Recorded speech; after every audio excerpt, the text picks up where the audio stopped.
Sinuntok na ni Rafael ang loob ng main office ng pabrika at pinagbabaril niya ang lahat ng mga tauhan ni Mio Lorenzo at pinalalabas naman niya ang mga inosenteng tao na nagtatrabaho doon.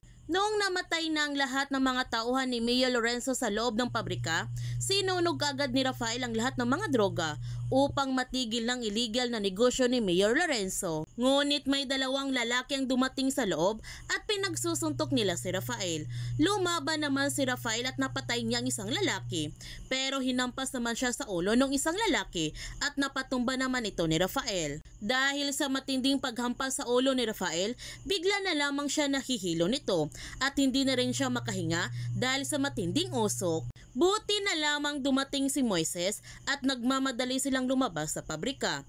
Nagtagumpay naman si Moises na isagip ang buhay ni Rafael. Nag-alala ng labis si Kelvin dahil hindi sumasagot si Moises sa kanyang mga tawag, kaya tinanong niya si Maki kung ligtas ba sa kanilang lugar si Moises doon. Ang sagot ni Maki, ligtas doon sa Pilapil, kaya doon dinala ni Maxine sina Moises, yun nga lang walang signal. At nagpaalam naman si Maki kay Kelvin na aalis siya nito dahil may kadate siya. Kaya tinawagan na nga ni Kelvin si Maxine at sinagot naman ni Maxine ang tawag ni Kelvin. Nagtanong si Kelvin kay Maxine kung alam na ba nila. Nagtataka naman si Maxine sa mga sinasabi ni Kelvin. Kaya sinabihan ni Kelvin si Maxine na isisend na lamang niya ito at kinamustan niya si Moises. Pero biglang dumating sina Steven at narinig tuloy nila na kinamusta ni Kelvin si Moises. Pinanood kagad nila Maxine ang sinend na video ni Kelvin at sobrang nagulat naman sina Mang Istong at Grace sa kanilang napanood.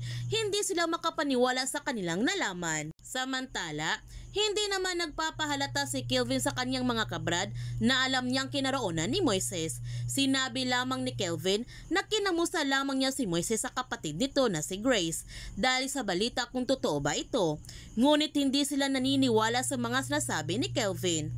Kaya ang gusto nila ni Steven na tawagan ulit ni Kelvin ang kapatid ni Moises para malaman nilang kanilang kinaroonan dahil magkasama sila nito. Nagkukunwari si Kelvin na tinawagan ulit niya ang kapatid ni Moises at sinabi niya sa kanila ni Steven na hindi na niya ito makontak. Ngunit hindi sila naniniwala kaya kinuha nilang cellphone ni Kelvin. Noong kinontak na nila ito, nagre-ring naman ang cellphone kaya kinakabahan ng labis si Kelvin at no choice si Kelvin kundi tumakas na lamang siya.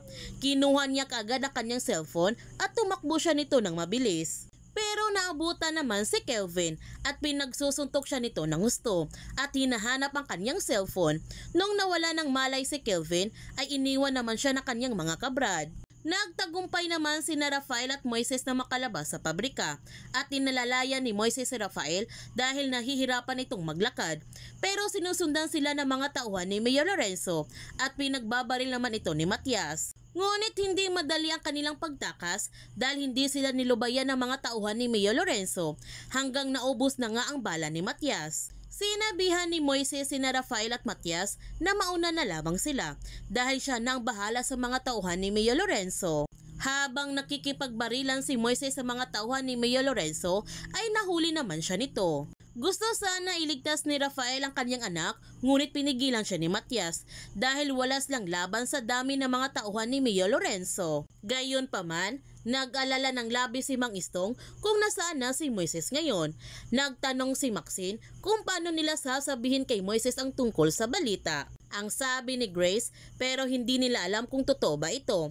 Magaling magsinungaling ang mga sagrado at ilang beses na nagawa nila ito. Ang sabi ni Mang Istong, pero kung totoo na apo niya si Moises, nakadugo nila ito at posibleng si Rafael ang pumatay kay Christine. Ang sabi ni Grace, hindi ito dapat nilang isipin. Ang dapat nilang inisip ngayon kung ligtas ba si Moises, si Rafael at Matias. Noong nakauwi na sina Matias at Rafael, nagtanong kaagad si Mang Istong sa kanilang dalawa kung nasaan si Moises. Sumunod ba ito sa kanila?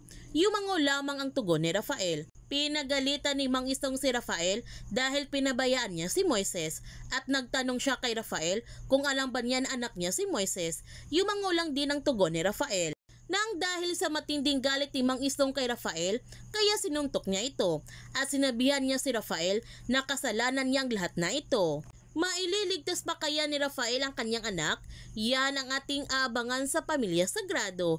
Kung bago ka pa channel ko, don't forget to like, subscribe, and click notification bell para palagi kang updated sa mga videos in-upload ko. Thank you for watching and God bless to everyone.